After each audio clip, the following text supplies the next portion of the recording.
Have yourself a merry little Christmas. Wah, pasti udah banyak ya berkembang di sana. Ini momen yang spesial, edisi spesial, episode spesial, yaitu edisi Natal. Shalom Bapak Ibu Gembala Sidang Gereja Betel Indonesia di mana Anda berada. Pasti sampai pada sibuk semua ya. Mewakili Anda nih, saya persilakan kepada Bapak Pendeta Maringan selaku Sekretaris Daerah BPD Gereja Jakarta, juga Gembala Sidang GB Marunda. Boleh menyapa jemaat pengerja dan apa ini yang mau Anda sampaikan di momen ini, silakan. Shalom. Selamat Natal dan selamat berkarya. Pasti pada sibuk mempersiapkan acara Natal. Pasti juga sibuk menyiapkan acara dan dananya. Saya berharap tetap semangat. Natal bukan menjadi kredit, tapi Natal betul mendatangkan sukacita. Apapun yang kita kerjakan, lakukan, perbuatlah seperti itu Tuhan. Sehingga ketika kita mempersiapkan Natal dan ikut dalam ibadah Natal, kita menikmati berkat-berkat surgawi. Tuhan berkati. Aduh, makin getol cari dananya. Oke, di sebelah kanan saya, Wakil 2 sekali BPD GB Jakarta sekaligus Gembala Sidang GBI Rawajaya. Monggo Pak Petrus Legowo, Pak Pendeta. Shalom seluruh jemaat di GBI Rawajaya. Selamat Hari Natal, dan mari Natal ini kita sambut dengan penuh sukacita. Dan saya percaya seluruh jemaat sudah mempersiapkan diri bagaimana kita menyambut kelahirannya. Dan bukan hanya itu saja, saya percaya bahwa kita selalu ada dalam penyertaan Tuhan. Tetap semangat karena Tuhan adalah Immanuel. Tuhan memberkati. Wah, luar biasa. Makin semangat lagi ya doanya ya. Sekarang kita ke sahabat kita, Bapak Pendeta Bun Mintat, Kabid Teologi BPD GB Jakarta, sekaligus Gembala Sidang GB Glory United. Silakan Pak, apa yang ingin Anda sampaikan buat pengerja dan jemaat di GB Glory United? Shalom dan selamat Natal, jemaat GB Glory United. Natal adalah momen yang sangat penting. Yang lebih penting hati kita terus dipersiapkan supaya kita bertumbuh dari tahun ke tahun dalam merayakan Natal, semakin dewasa dalam Kristus. Sekali lagi selamat Natal, Tuhan Yesus memberkati. Waduh, ini tambah adem ya. Maknyes ya. Kalau gitu saya mohon izin ya Pak menyapa untuk pengerja sama jemaat GBI One in Christ. Mewakili semua yang sudah Anda dengar dari hamba Tuhan yang luar biasa, saya hanya mengingatkan bahwa mari kita hadiahkan di ulang tahun kelahiran Yesus Kristus, karena Ia sudah menghadiahkan keselamatan buat kita ya. Amen. Jadi tetap semangat untuk apa? Untuk cari dana, doa dan juga mencari dan jiwa. juga mencari jiwa. Iya. Oke. Dan juga dapat kado. Tapi biasanya kalau memang gembala-gembala tuh pasti sibuk. Biasanya sibuknya adalah kita langsung ketika saya pengalaman pertama saya gembala adalah apa? Tema. Nah, jadi ini mewakili nih Pak Maringan. Kan tema Natal tuh penting ya. Tiba-tiba ujuk-ujuk ada tema besar nih ceritanya.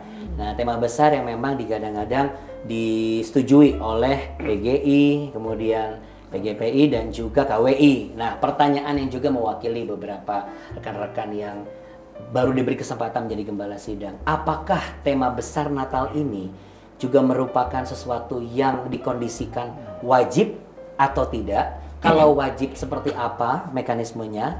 Kalau tidak bagaimana untuk bisa menyambungkan sehingga ada sinergi dengan tema Natal pribadi? Silakan. Baik, tema Natal Sinode GBI pada umumnya selalu mengikuti tema dari PGI dan KWI, ya, Organisasi Persekutuan Gereja Indonesia dan Katolik. Ini setiap tahunnya selalu duduk bersama membuat tema besar untuk Natal tahun yang berjalan. Seperti tahun 2024 ini adalah marilah kita ke Bethlehem. Saya kira itu adalah suatu hal yang baik, menunjukkan keesaan gereja, menunjukkan sifat ekumenis gereja. Jadi memang karena kita Gereja Betel Indonesia juga adalah salah satu anggota PGI, setiap tahunnya juga sinode kita mengikuti tema dari PGI dan KWI ini karena memang spiritnya adalah ekumenis. Sekalipun kita juga anggota 3 aras PGPI yang lebih nuansa Pentakosta dan aras PGLI yang lebih bernuansa teologi Injili ya. Sementara di PGI kan sangat majemuk ya. Pantekosta ada di sana, Injil ada di sana, gereja-gereja ya Lutheran, Calvinis ada di sana semua. Jadi lebih ekumenis. Tetapi tema yang kita pakai dari PGI KWI itu untuk menjadi tema besar juga Sinode GBI secara prinsip bisa diikuti oleh gembala-gembala, tapi juga kalau gereja lokal yang mau bikin tema lain juga dipersilahkan. Jadi tidak kaku-kaku banget ya, walaupun memang banyak yang mengikuti tema besar itu. Gereja lokal saya sendiri juga tetap menggunakan tema yang sama. Jadi ya ini tergantung kepada gembalanya. Silakan saja. Oke, apakah ada mengubah esensi pesan Natal nanti kalau mengusung tema sendiri atau tidak menurut Pak Maringan? Ya kalau tema Natal marilah ke Bethlehem pasti topik pembicaranya kan ke arahnya ke sana. Kalau di gereja lokal ya bikin tema sendiri nggak mungkin bawa ke arah situ lagi. Tapi juga itu nggak ada masalah. Karena itu memang mungkin gereja lokalnya sudah jauh-jauh hari bisa saja mempersiapkan seperti itu. Karena bisa aja deh gereja lokal yang sudah membuat tema lebih awal daripada PGI punya. Bisa aja itu terjadi. Bisa saja. Nah, yang menjadi pertanyaan beberapa rekan juga, mengapa yang diusung justru satu kalimat, marilah kita pergi ke Bethlehem? Atau itu hanya melengkapi yang sudah dibahas di tahun lalu? Atau memang ada pesan lain yang ingin disampaikan?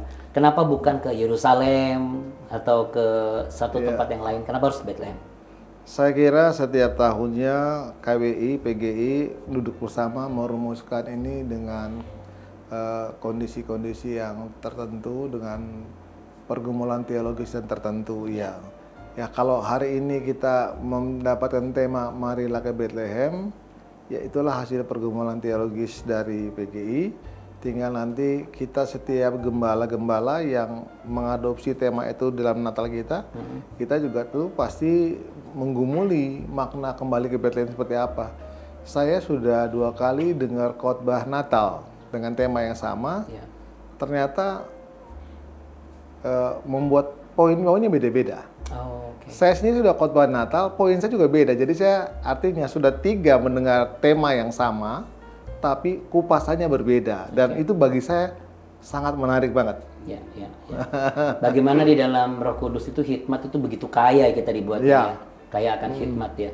Kalau ada yang bertanya, apakah ada satu panduan atau acuan yang bisa dijadikan sebagai dasar penyampaian khotbah Natal untuk para gembala yang mungkin mau mengadopsi tema besar marilah pergi ke Bethlehem, supaya dalam tanda kutip tidak mengarang bebas gitu ya, tetapi paling tidak ada indikator-indikator yang bisa jadi frame supaya nggak keluar gitu. Mungkin barangkali dari BPD menyiapkan atau di dalam tema ini sepanjang ada tema besar ini kita tidak menyiapkan tool seperti itu. Tetapi kalau untuk tema tahunan itu kita selalu buat tema tahunan GBI seperti apa dan khotbah mingguan tiap tahun seperti apa dibuat, tetapi itu bukan menjadi gambaran bahwa GBI adalah GBI yang sentralistik. Karena itu pun juga tema-tema khotbah itu diberikan untuk memudahkan gereja-gereja, misalkan yang di daerah-daerah lebih gampang. Itu juga kembali kepada gereja lokal ya, apakah mau memakai atau tidak sebagai materi khotbah di gerejanya, termasuk juga ada FA, materi FA juga itu silakan aja itu. Artinya Sinode menyiapkan dan BPD hanya meneruskan kepada gembala-gembala. Baik, 3 menit terakhir Pak. Ada 2 pertanyaan langsung. Kenapa dari BPD GBI atau GBI secara holistik ya tidak mengusung tema khusus, dan mungkinkah itu akan bisa terjadi untuk dijadikan sebagai tema yang serempak gitu di setiap wilayah, misalnya mulai dari BPD? Ya tadi kita bilang bahwa salah satu unsur di dalam tata gereja kita adalah GBI kita itu otonom, ya, termasuk di dalam liturginya, tata ibadahnya, termasuk buat temanya. Kalau kita wajibkan nanti terkesannya kita jadi tidak lagi otonom, jadi kita sentralistik. Itu hanya bisa dilakukan, dikerjakan oleh gereja yang sentralistik. Misalkan kalau gereja yang sentralistik itu tema khotbah setahunnya lengkap apa? Itu wajib, nggak boleh nggak ada satu gereja pun yang nggak mengikuti, harus itu gitu. Kita tidak seperti itu. Nah kalau kita tadi bertanya kenapa tidak wajibkan, nah kalau diwajibkan jadi masalah, kita melanggar tata gereja nanti karena kita mewajibkan. Tetapi secara organisasi sudah diberikan fasilitas, dimudahkan, ya tergantung. Kalau merasa dia difasilitasi dan itu dimudahkan, silakan aja. Contohnya, khotbah yang tiap bulan kita kirim di grup itu dari BPP, kadang-kadang udah belum bulannya, tapi udah mendekati bulannya, udah banyak yang tanya, kok belum ada sih materi khotbahnya berarti, padahal belum berjalan.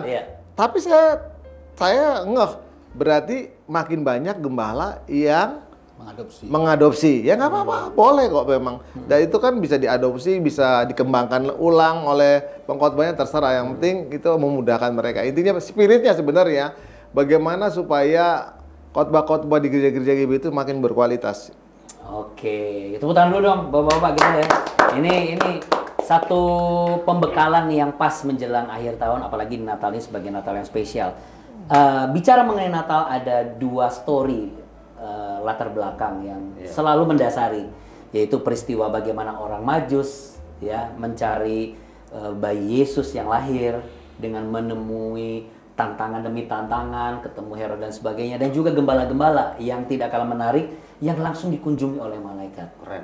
Wah, gembala ya, bukan Majusnya yang dikunjungi duluan yang dengan hiruk pikuk bala tentara malaikat surga dengan menyatakan kemuliaan di tempat yang maha tinggi, tapi justru di gembala-gembala. Nah, saya ingin ke Pak Petrus dulu, boleh? Oh, boleh. Iya.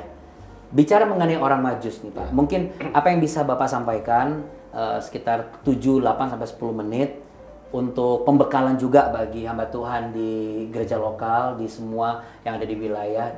Penambahan juga wawasan-wawasan yang Bapak bisa bagikan gitu. Oh, baik.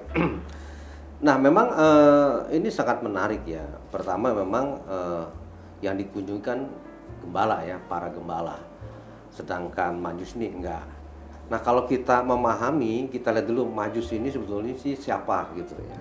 Sebetulnya kalau kita lihat secara silsilah, Majus ini juga sebetulnya keturunan dari Abraham. Tetapi Abraham ini yang menikah dengan keturah. Ya. Gitu kan, kita tahu persis bahwa Abraham itu kan kalau dibilang istrinya 3 is oke lah gitu. Walaupun sebetulnya yang lebih tepat istri yang sahnya kan cuma 1. Betul. Sarah kan. Yang kedua kemudian Hagar. Yang ketiga keturah. Gitu. Nah, Majus ini secara silsilah itu memang dari keturunannya Abraham dan keturah. Sangat menarik kan. Kemudian kalau kita lihat profesinya, rupanya Majus ini kan dia kan seorang ahli perbintangan, astrologi gitu ya. Dan itu bukan sebuah kebetulan sebetulnya bagi para Majus ini. Kemudian yang menarik lagi, mungkin seringkali ya, bukan kadang-kadang gitu ya. Kenapa ditonjolkan Majus itu kok cuma 3? Gitu. Mungkin apakah secara teologis ya, kita juga kurang memahami gitu ya. Apakah itu lambang tentang Allah Tritunggal 3 gitu kan? Walaupun kita yakini Majus itu nggak cuma 3 orang, pasti kan rombongan. Nah, rupanya keturunan Abraham dari keturah ini, dan memang Abraham kan bilang, kamu pergi ke timur. Itu diprediksi antara Persia dengan Babilonia. Nah, lebih tepat kata kota Kum, kita setelah diselidiki para teolog di kota Kum. Nah, disitulah mereka tinggal. Rupanya Majus ini karena dia pakar perbintangan, nah mereka mempelajari soal bintang-bintang itu, dan mereka meyakini gitu ya bahwa bintang ini menjadi panduan bagaimana kehidupan manusia, apa yang terjadi manusia dan apa yang akan terjadi ke depannya. Nah, satu saat rupanya mereka mendapat penglihatan, mungkin istilahnya penglihatan, atau mereka melihat ada bintang timur yang mereka yakin. Mereka juga bisa belajar di kitab Taurat kali tentang nubuatan seorang nabi Baal ya, namanya Bileam. Ini kalau kita ke Perjanjian Lama, bagaimana Bileam ini bernubuat tentang nanti kedatangan Mesias, gitu ya. Nah, memang luar biasanya Bileam ini kan sebetulnya bukan nabi Allah, dia kan nabi Baal. Kalau zaman sekarang lebih diprofesikan sebagai paranormal.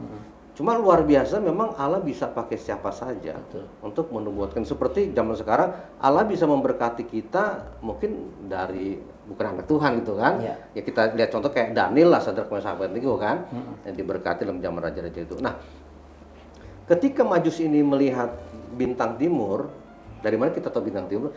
Ketika mereka kemudian dalam perjalanan dari kota Qum di Persia, dulu kan Persia itu kan kerajaan, sekarang tuh antara Iran Irak lah gitu. Ya.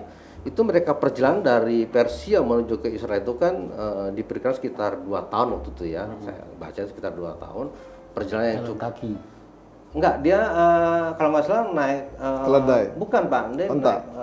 naik Air kuda insting. apa odong-odong gitu ya.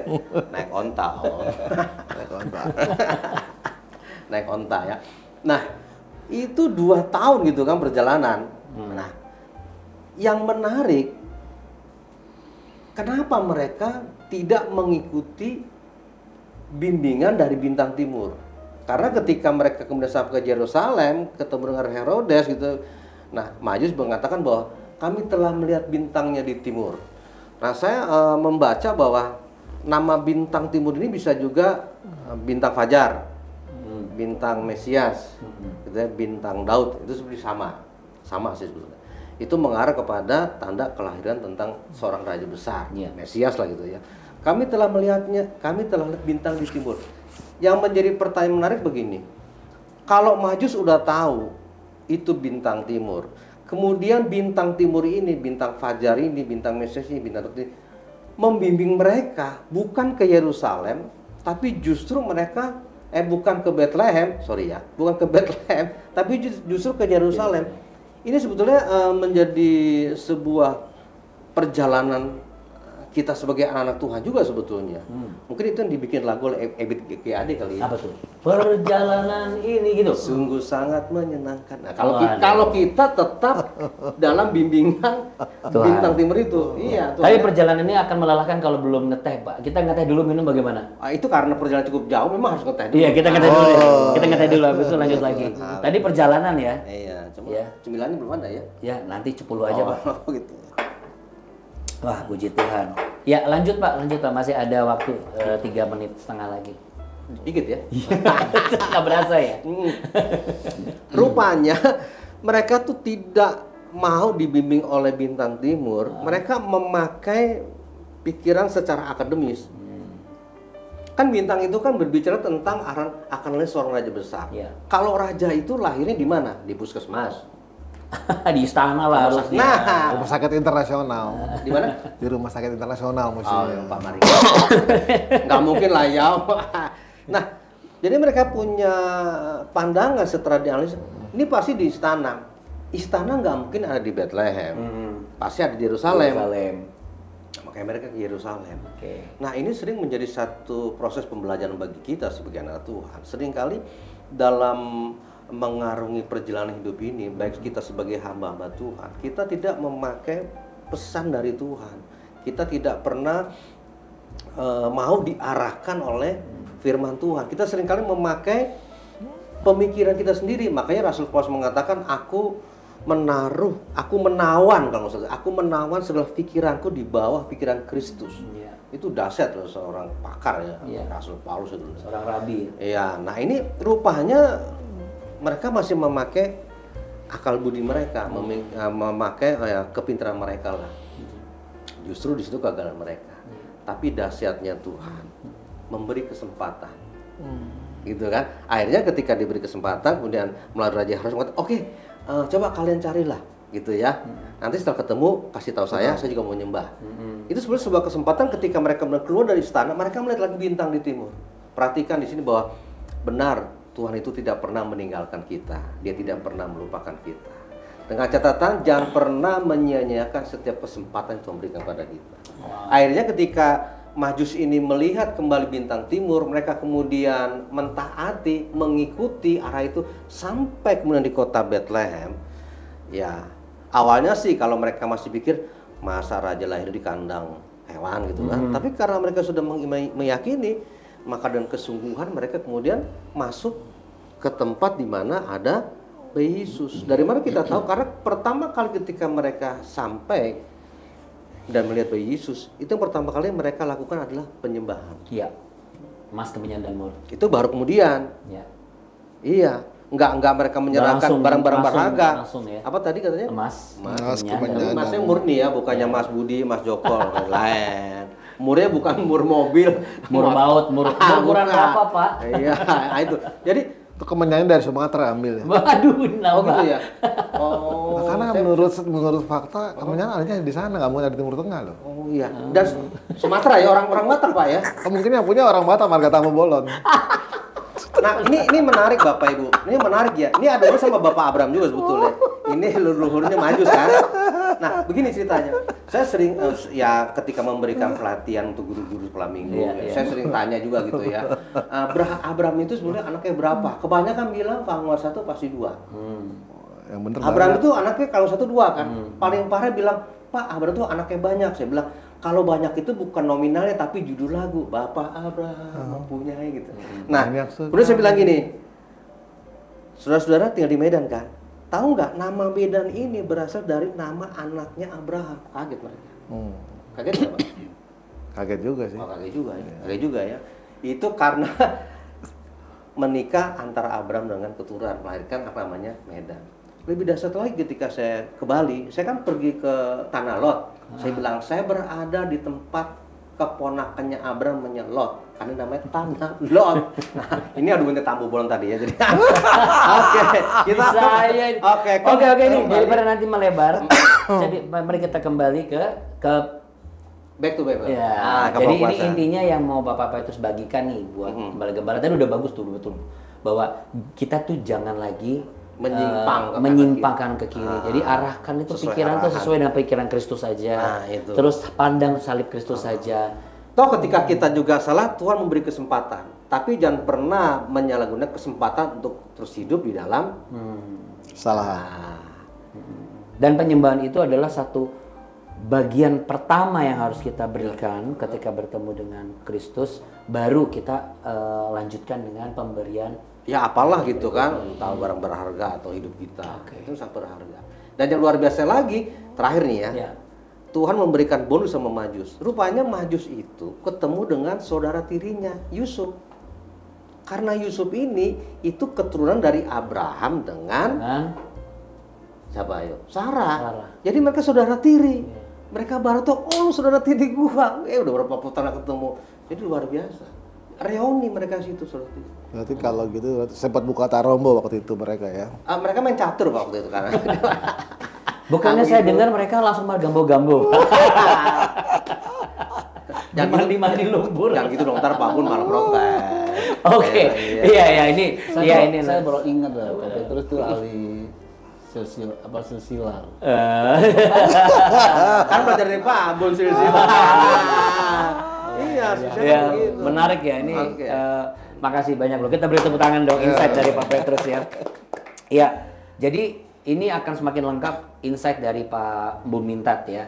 Jangan langsung wah ini dia nih kabit teologi, wah ini dia nih secara teologis. Tapi saya yakin apa yang disampaikan oleh beliau ini sesuatu yang bisa akan menambah wawasan kita. Yes. Membekali kita juga sama seperti Pak Petrus juga ya, sebuah insight baru dan mengingatkan kita juga. Jadi gembala tuh jangan lihat kanan kiri gitu ya, Pak ya. Maksudnya apa Jadi nih? hamba Tuhan jangan lihat kanan kiri. Maksudnya Lihat teks itu ya, maksudnya kalau sudah di GBI ya sudah lihat aja di sini di GBI aja Kalau gitu. kita mau nyebrang jalan lihat kiri kanan dulu.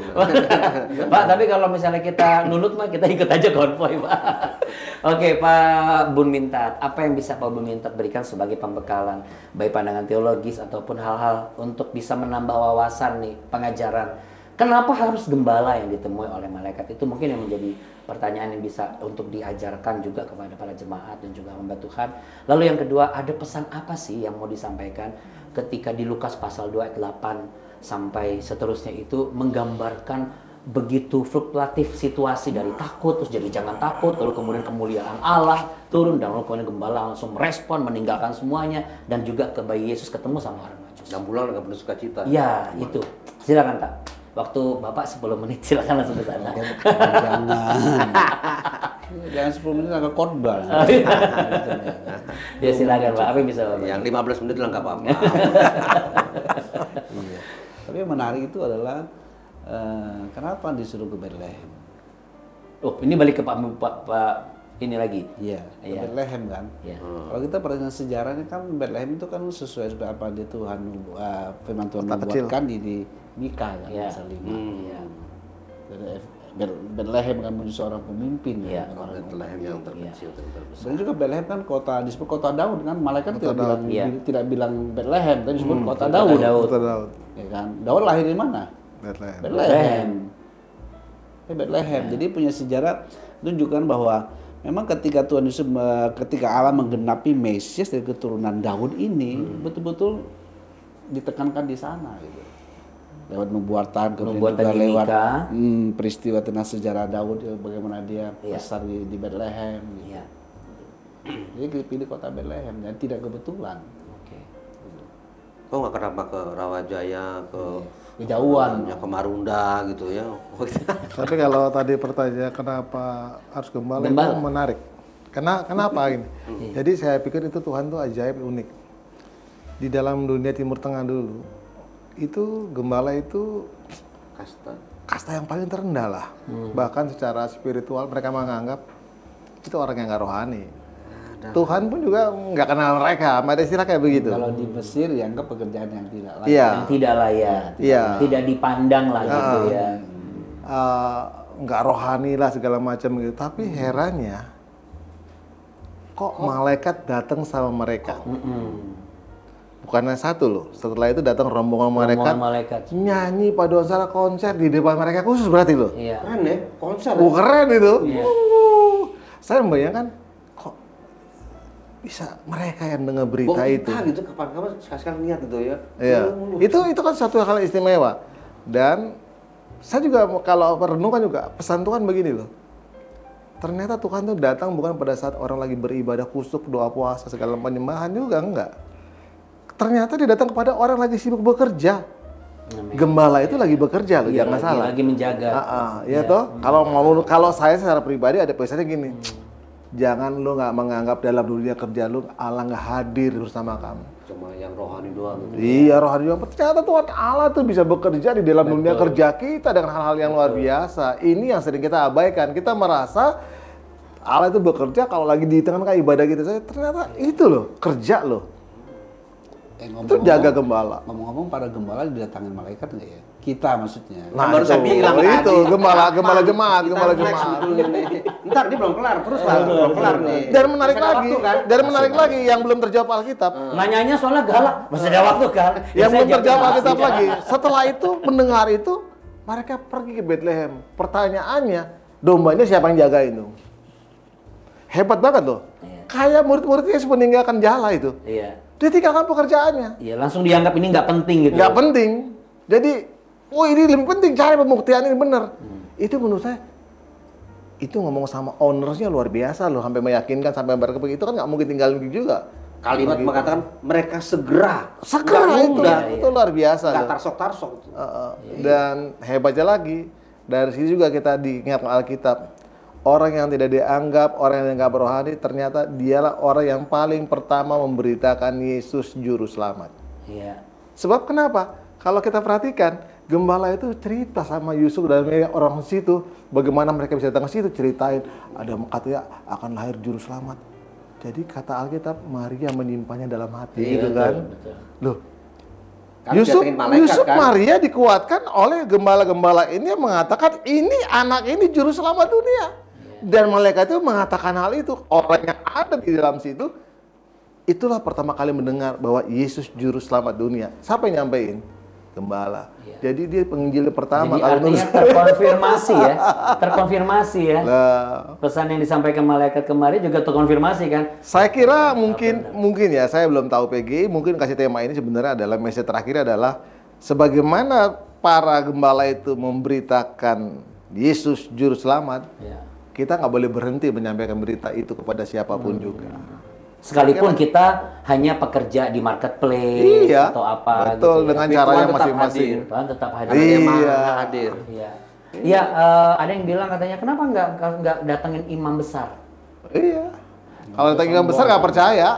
Dia sudah sombong. Imam besar nggak percaya dengan perkata-perkata seperti itu, dia udah tahu. Jadi datangnya sampai yang sederhana aja. Kalau orang kepinter banyak kan pakai otak. Bukan, kalau kita gini, kalau ada nama imam besar langsung gini, ya udah gue sogok lu diem aja deh. Disogok. Bercanda ya. Maksudnya karena kan Imam Besar kan nyogok orang tentara Romawi untuk ngomong Imam Besar itu ini- bilang ayat Yesusnya diambil kan gitu kan dia bisa pakai Nah, uang. Imam bilang ini mengancam posisi saya. Oh iya. Takut Enggak, saya kalau diambil. menurut saya memang orang sederhana itu lebih mudah percaya. Kita nginjilin orang yang kurang pengetahuan lebih gampang menerima daripada nginjilin orang yang otaknya cerdas. Dia mikir dulu ya. Itu ya terbukti ya.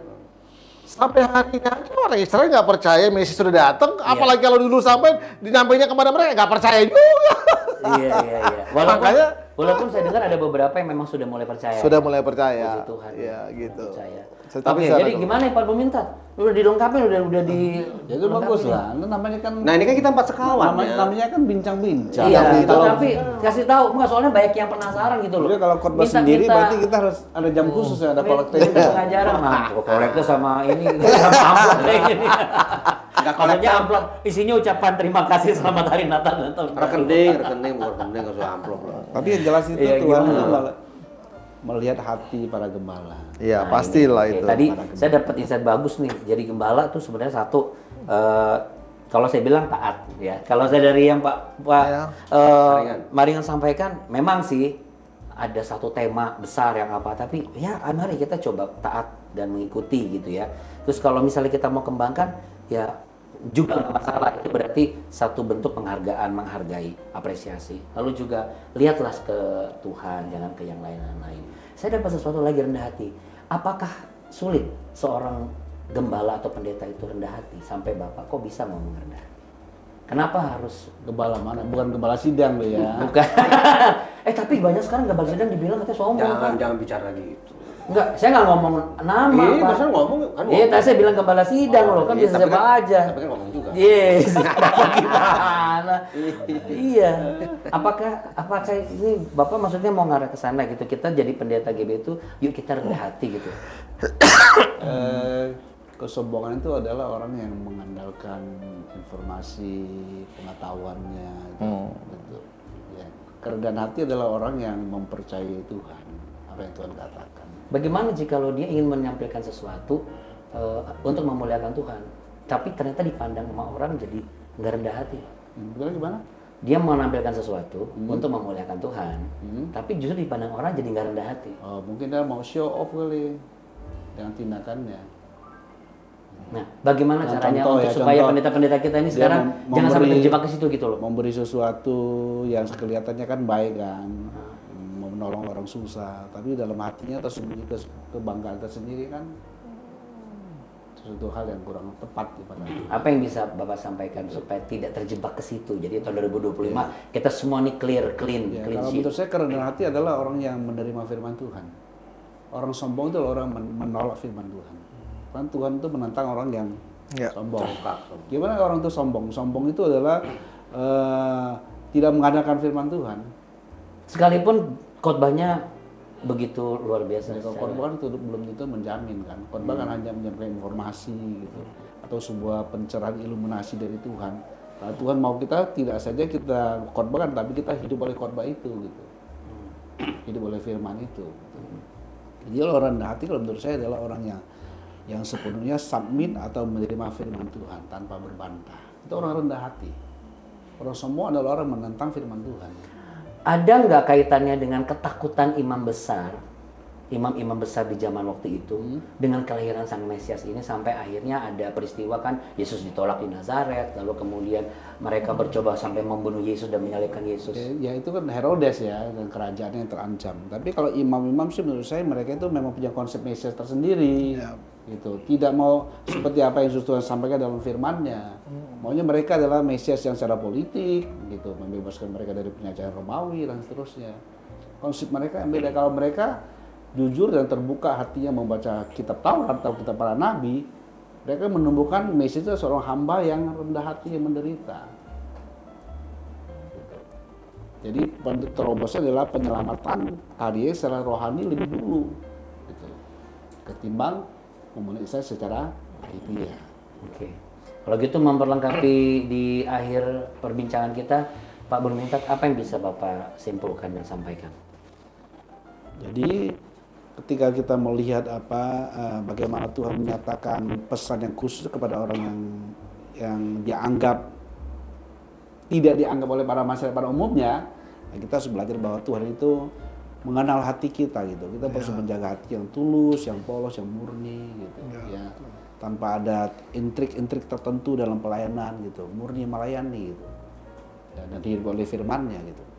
Kita pasti akan dilawat Tuhan. Dan Tuhan berkata kan lebih berbahagia orang tidak melihat percaya tapi tidak melihat kan. Lebih berbahagia.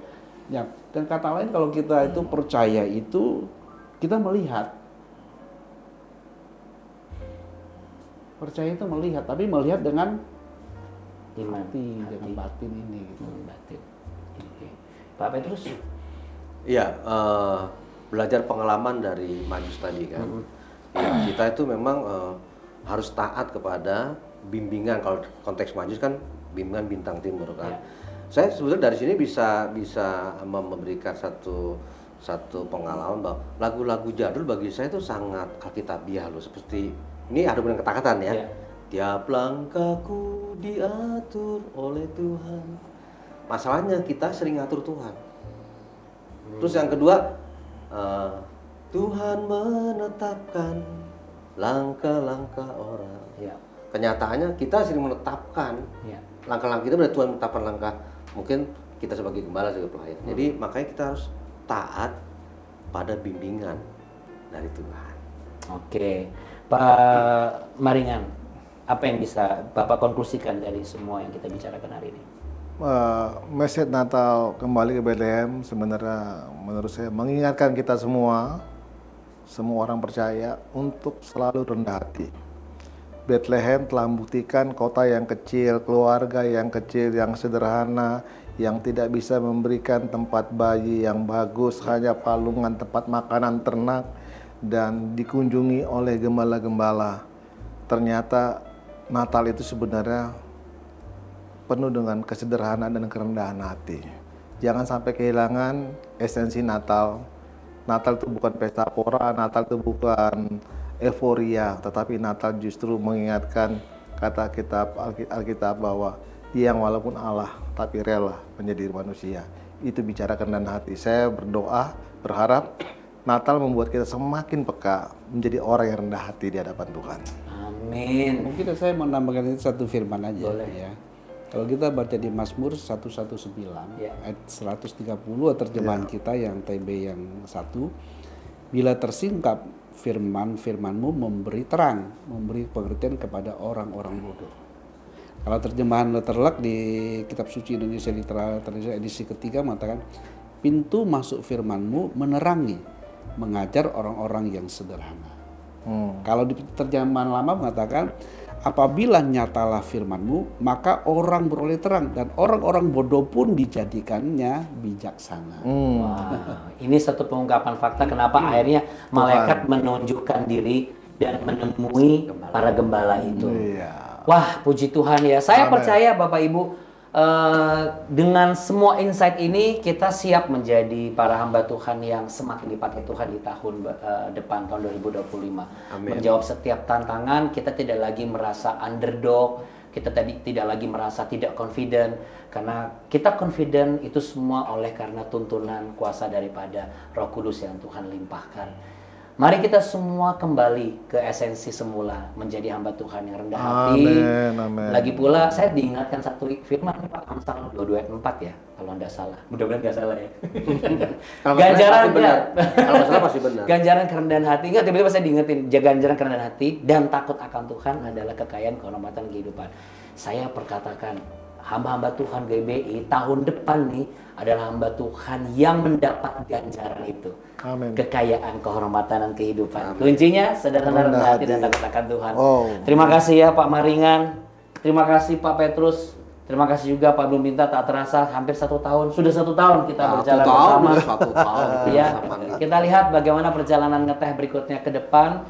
Dan doa kami, Anda semua tetap setia dengan tata gereja. Betul ya Pak Maringan? Saya mewakili Pak Maringan. Setia dengan tata gereja. Lalu kemudian setia dengan gembala yang Anda ikuti kalau Anda sebagai wakil gembala, dan setia juga dengan jemaat untuk menumbuhkan. Kalau dari Pak Burmintat, setia untuk belajar firman Tuhan setiap hari. Ada Alkitab. Iya, itu dia. Oke, mewakili semua kru yang bertugas, Kak Hizkia dan juga Kak Adril dan tim dari BPD GBD Jakarta, saya ucapkan terima kasih banyak. Tuhan Yesus memberkati. Selamat menyambut Natal. Selamat tahun baru. Silakan kita minum lagi. Oke, Untuk kuenya kita nanti, minum. kue Natalnya nanti Di dikirim. Kue Natal dikirim ya. Dikirim.